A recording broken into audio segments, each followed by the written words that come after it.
Engagers, this is Professor Game, where we interview successful practitioners of games, gamification, and game thinking who bring us the best of their experiences to get ideas, insights, and inspiration to help us in the process of using games and gamification in our daily lives, for example, to learn what we are teaching. And I am Rob Alvarez. I work at Ironhack, teach at IE Business School University, and so much more, and host this podcast.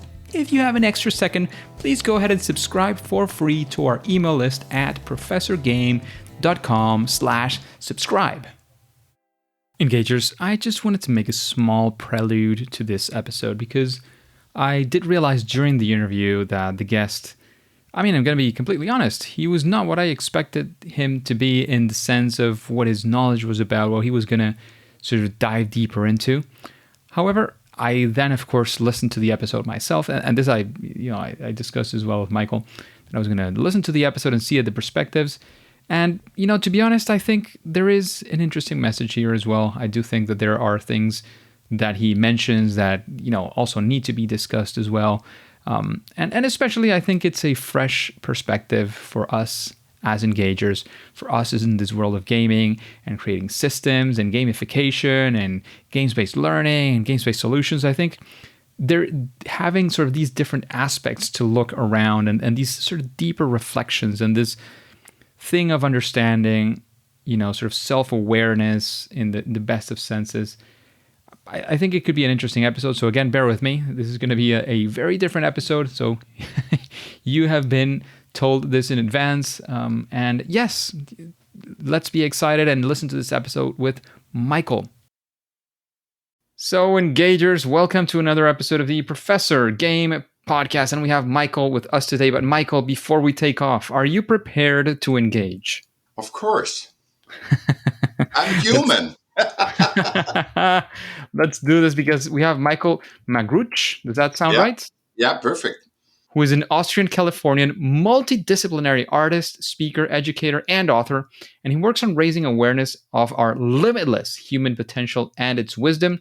And he's an advocate for helping understand neurodiversity like his dyslexia and dysgraphia. So, Michael, is there anything that we're missing that you want to make sure that we mention before we start the interview?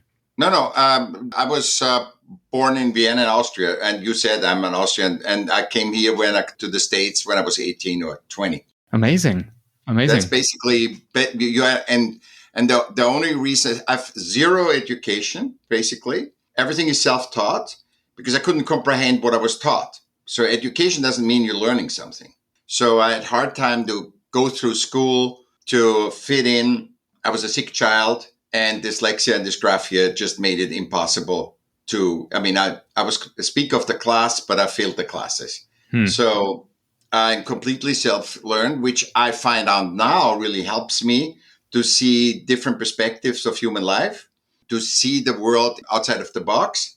And the human superpower that I have is dyslexia, which makes me see context. That sounds amazing. Yeah, and I love play and I love gaming, but I'm not a gamer. So I'm not even a gamer because my neurodiversity wouldn't allow me. I'm not a gamer. I'm not a sports person. I'm not anything were team sports, but I'm a leader in humans. So in the system, I'm not good. But outside that system, I'm great. I'm exemplary outside the system. So I love that you game, and I love that you're the Mr. Game Professor. I love that. And I love all your guys that are gaming. But I think let's dive some deep in the awareness what gaming really is, the function of gaming.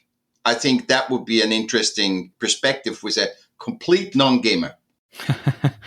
That sounds great. So, Michael, we always like to get to know our guests a little bit further, and we've heard quite a few data from you, but we always ask, what does a day or a week, what does being Michael nowadays look like? I am not having goals. I'm waking up. I'm usually writing in the morning. I wrote 5 books on art. I'm writing in the morning. I collect my thoughts. I go for a walk, go for a swim. And then I do my breathing exercises, which bring me in my body and help my neurodiversity. And then I go to work in the afternoon. I go to work and I'm a maitre d' and run a restaurant. And that's what I do. And then I go home. My experience that I have with humans in the restaurant are written down, and they're basically confirming my theories that I have about humanity. What are those theories? The main theory is that we are unconscious that we are already living in the metaverse. That humanity is basically unconscious that it lives already in the metaverse. And the metaverse is called systems. You get born in a hospital, you get born in a country, you get to school and get system adapt, and system equals tribe. It's just a bigger tribe. And we are not aware of that. So the metaverse is basically our systems. So we experience humanity through something that we created. And when you get blind to this, then this happens, what happens in the world right now. We experience humanity, not human to human, but through systems. I'm not talking about you and I talking right now, that we use technology to talk, but we experience what it is to be human through a system culture, so a system adapt. Huh. Interesting. Makes sense? It's Yeah. almost like you and I engage in a game. So we're going into a metaverse of that game, but it's very limited because the game is not unlimited. It's very limited. It's just can only linear expand because human are not in the brain only. We are also in, we have 5 senses and so on, or 6 senses, wherever you want to take it. And what I like with game is to bring the fun in. Humans, when you look at any animal, they always have fun. They always play. Any animal always plays. Humans, when they are with each other, like guys meet, girls meet, right? The first thing is they joke around. They make fun. Before they even go out, they have fun. And they're like dumb and, non sequiturs and just play around. But systems made us to be serious. And why do they make us serious? To focus on what we have to do for the system. I'm not saying systems are bad. I'm just saying we are unconscious of where we've gotten because we do this over generations now. We need systems, absolutely. But we need to be aware that we cannot submit to a doll that we created. And that's what we're doing. Make sense? What do you mean submit to a doll? Like, I understand that the doll you're mentioning is the system, but what do you... If I create a doll, let's say you and I, we're creating this doll, this computer, this robot, whatever, or the system, whatever it is. And then we say, okay, we're going to ask the doll, what girl should I date? What should I eat today? You can't submit to an own creation. You can use that creation like we're using right now, technology, that you and I, humans, that are on a higher level than a system, than any system, and we communicate. But you can't submit yourself and ask Zencast or Zoom what we should do in the future, you and I.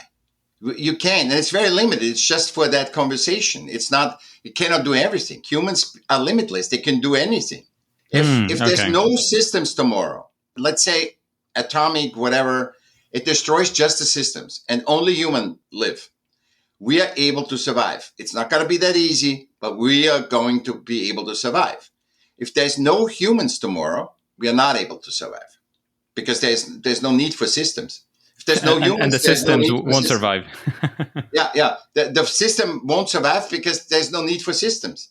We created systems to allow our human potential to grow.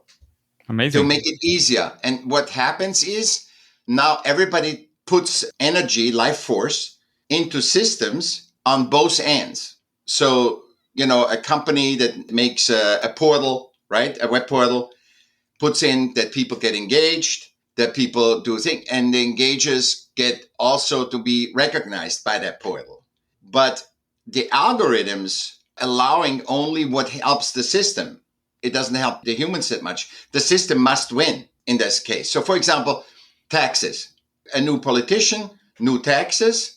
On one end are people that have to feed their kids and whatever, and they use their limitlessness to create a new tax system. On the other side of the taxes, people that also they have kids and they have to, survive. and they create new ways to circumvent the taxes, to navigate it so that they pay the least taxes. So what happens is everybody uses their life force to basically make the tax system stronger. And nobody's aware that we do that. That is human against human. And we have no chance if you and I are playing against each other. We have no chance, but we work together, you and I. That's what life is. It is inclusive. The power of humanity is inclusiveness, and it's not in separation. And it's not in separation. That's why I say we are not conscious and we're not aware, because we're working through that double-sided dusty mirror of systems where instead of creating human potential and say, how can we make a human sustainable solution for something? Again, we say, oh, we need to fix the system. And when the system is not enough because it's limited, was created by us, we need to get another system to help that system, or we're taking over another system. So we are not aware that humans are against humans. And we have extinguished ourselves, 7 times, the Mayans and all this stuff. And we worry about, good example that we worry about nature. Nature doesn't care about. It just grows over us. If we're dead to tomorrow, humans, nature just grows over. And I think that a sad thing is that humans have no value. Look at this. We submit ourselves to what system value is. It's the finance. How good of a system navigator you are, that's your value. You could be the worst human in the world. And there is no such thing, because when you exist in nature and we are part of nature, you're valuable. And we give that up. And that's what I call submitting, where we say, okay, you, Rob, are valuable because you have a podcast, you're a system navigator, you're a podcast, you're a teacher, whatever. That's why you're valuable. No. You're valuable because you exist. You're system valuable as a podcaster, as a teacher, And this distinction we don't do in art. And that's what I learned from art. Because in art, it's all about the product, because the product is system friendly in the art business. But the creation of art, which is really the power, is totally ignored. It's not, nobody's aware of it. What do you mean by the power of art? The power of art is in the creation. If you say, what is the value of art? The system value of the product is in the product, right? In the painting, in the music, in the piece of, theater. But the real value for human outside the system is in the creation process. That's where you get self-esteem. That's where you find your weaknesses and your strengths when you create. I mean, you created this podcast. Wasn't the creation phenomenal self-awareness for you? And while you're going through the process is what gives you value. It's not just the information that we talk. You are a different person than when you started that podcast, and that's the value. And we're not looking at humans because we're not valuing ourselves, because we say we rather have a system value than human value. And talking about humans, and you're there saying, what's the value that we have and how we interact and what's all about the system. What would you say is sort of, if you were thinking of creating something for not the system, but for humans, right? So you're thinking of the humans deeply and you're understanding them as best as possible. Mm-hmm. What would you create for those humans? I would leave the system as is, but I would change the awareness. So there's nothing to do. There's no steps. So I want to get gamers, so for example, being aware that they're training their system adaptability, and that it's unbelievable. Gaming has exquisite human advantages. But as long as you're aware, and also that when you're gaming, you stay in your body and you're not getting out into the game, because that can happen. Because when you're so much, taking this for real, and your self-confidence and self-awareness comes through the game, then you forget your humanness. And I think you're a better gamer when you are in your body and you are in the moment and you say, I'm with all my senses engaging in this game. And I can be aware. This is not a practice or anything. It's you. I can be aware that it's me that's most important, that plays this game to get more awareness, more human awareness, to be a better gamer. I don't know if you get what I say. I mean, does that make sense? Yeah, you're saying that people are playing more than playing. They should be made aware of the fact that they're still humans and so on, so that Exactly. They can actually become better at whatever it is that they're doing. Yeah, they can be more human.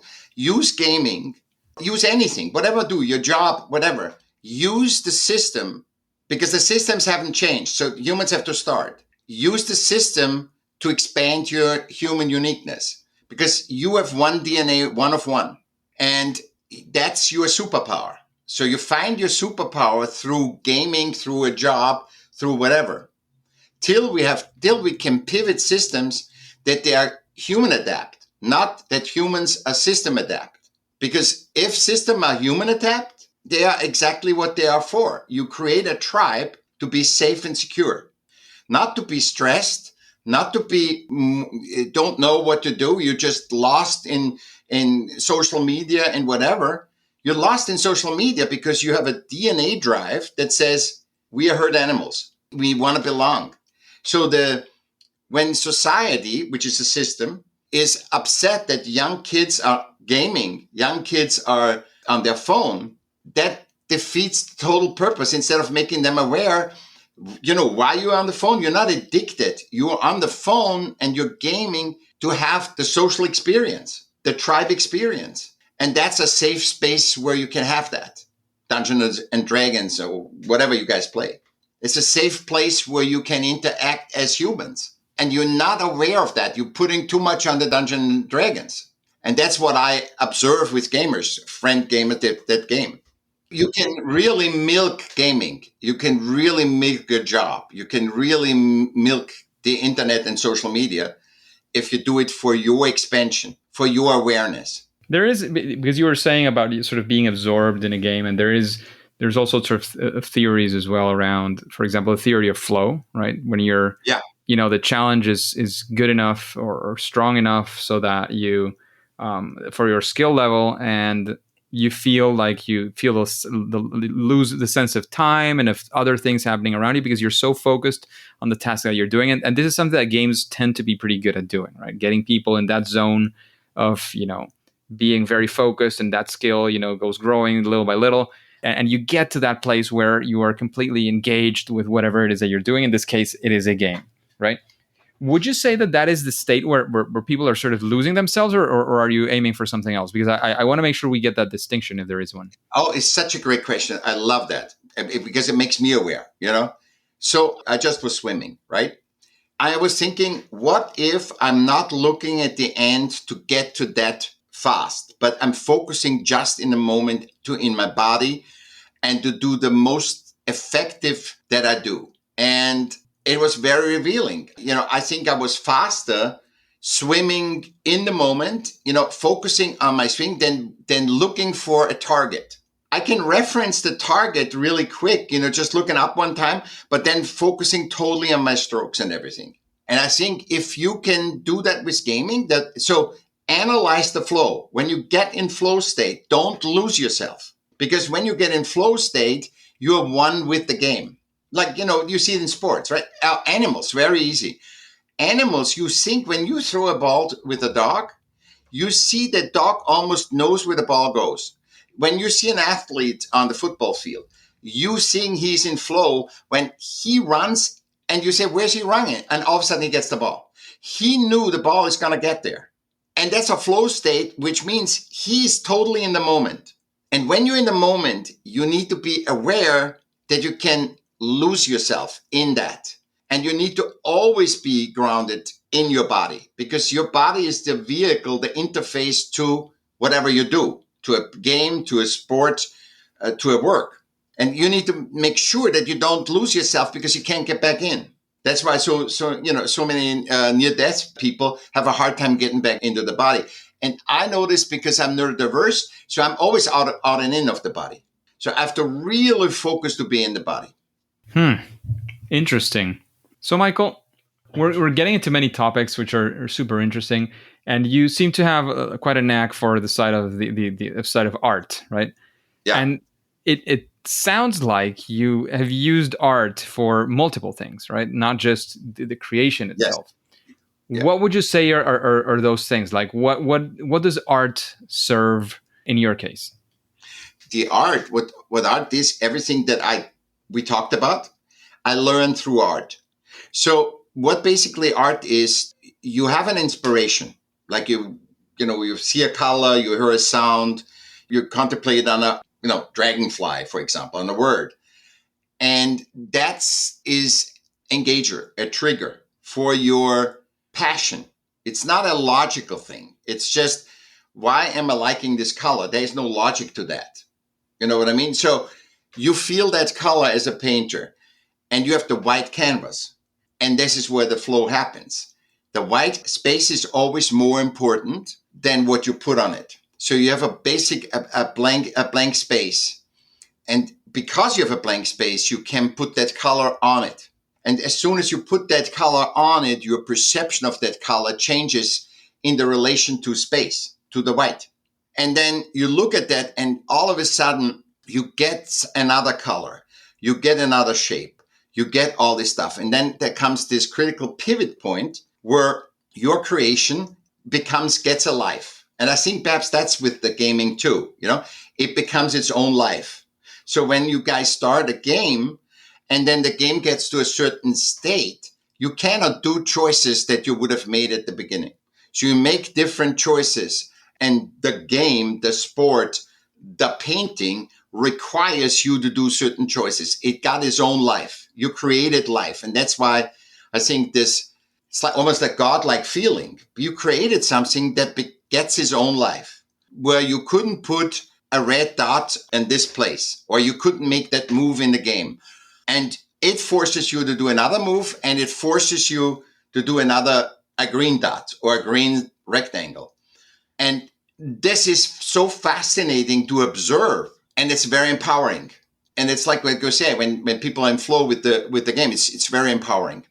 All of a sudden, it's another level. It's just playing a game and then being in flow. But if you can amplify that flow, you can be aware of that flow, where you can see yourself and you in flow. If you can get aware of that. And art showed me that. Art made me aware of why I do what I do. And I started the self-aware art movement in 2015 in Laguna Beach, which allows artists to say, it makes them research and feel and sense why they're doing what they're doing, and then explains, verbalizing their process to others so they understand it. And that's what I basically do here right now with you. Sounds amazing. You're basically doing all those things at the same time. And was there, like, have you ever, because you've said many times that you wake up and you don't have a target, an objective, right? Has there ever been a time where you said, I want to do art because, or to, sort of having an objective there? Of course, I'm system conditioned like you and everybody else. It was, till I was 50, I had that till I was 50. I was singing, go next thing and try to get the magazine cover and do this and do that. And I reached all these things. But it didn't make me happy or fulfilled, because it was system defined. My life as a human being was system defined. First, I couldn't fit in. I was sick. Then I couldn't fit in. And then I tried with extra effort to pushing, sacrificing it, controlling, manipulating to get through it. And I wasn't happy. And that's why there's so many millionaires or people that actually achieve goal. The goal, it's the journey. And that's what art shows you so much. Creating art shows you that.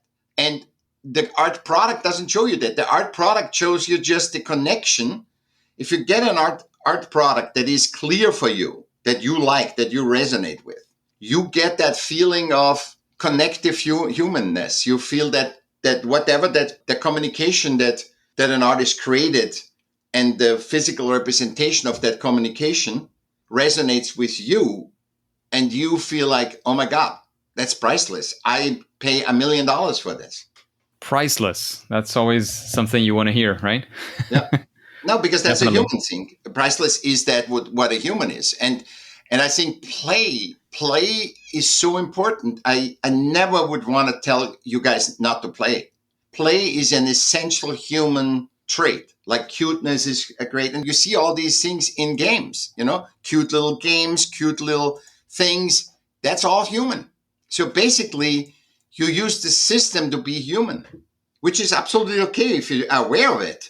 and you're not getting lost in it. Sounds great. So, Michaell, thank you very much for sharing this time, investing this time in this interview and the engagers who, at least will definitely have a completely different episode than they have usually, which is a good thing. Every now and then we also like to sort of break the mold in many ways and hear what's out there in the world. But Michaell, before we take off, before we say it's game over for today, do you have any final words? Let us know, please, where we can find out more about what you do, about your work, and then we'll say that it's game over. Yeah. You can reach me on the michaellm.com, which Michaell with 2 L's, michaellm.com. All my socials are there, or want to connect. I would love that we stay connected, and about the consciousness, and then also what we can do, because if we are conscious about gaming, then we know the human values and we can verbalize the human values that gaming gives us. And then it's probably more accepted by humanity and all the systems too.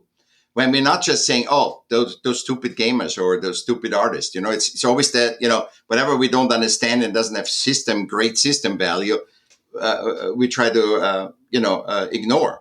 So I would love to work more on the consciousness, even though, and I don't have to be a gamer, what are your problems and why do you have those problems? And solving them on a human consciousness level. So with wisdom, not just with more systems, because when you have problems in systems and you use the same ingredients that the problem has, the solution will have the same problems, and it will just amplify it will delay the stuff that is not happening, but it will just make it bigger, which we see now everywhere because we see the consequences of that. And that's why I say always make your compass humanity and nature, because they were not created by us, and there is all the wisdom. So if I have any problem, I say, what is this human aspect in that problem? Even in gaming and everything. That's why I can talk about pretty much everything without having education or without. It's all about human and nature, and that's your strongest access to wisdom. And wisdom is above knowledge. Knowledge is just a system awareness just for that limited system. Therefore, knowledge is limited, and it changes all the time, as you know. Atari was nice, but what we have now is way different, right? Absolutely. Very different. So thanks again, Michaell, for investing this time, for spreading all of your understanding, all of your knowledge with the engagers. However, at least for now and for today, it is time to say that it's game over. Engagers, it is absolutely fantastic to have you around. And as you know, this podcast is made with a lot of love, a lot of hard work, especially for each and every one of you. So I would suggest if we can go ahead and connect on Twitter, especially after this episode, which, as I mentioned at the start, is a different episode to what you're probably used to. Let's discuss it. I want to hear your perspectives. I want to read your perspectives, whatever it is that you want to do. So you can find me on Twitter as Rob Alvarez B. There you can find other of my handles. You can also subscribe to the email list and send me an email. Whatever it is that you want to do, let's connect. Let's subscribe. I want to hear it from you. What do you think of this episode? What got you excited? What could be improved? Let me know. Let me know what you are thinking. So, as always, I'm sharing content on gamification, especially on education, on Twitter and all my media. However, if before clicking continue, you go ahead and subscribe or follow using your favorite podcast app, I would really appreciate it. And that way you'll get the next episode delivered right to you, and you'll listen to that next episode of Professor Game. See you there.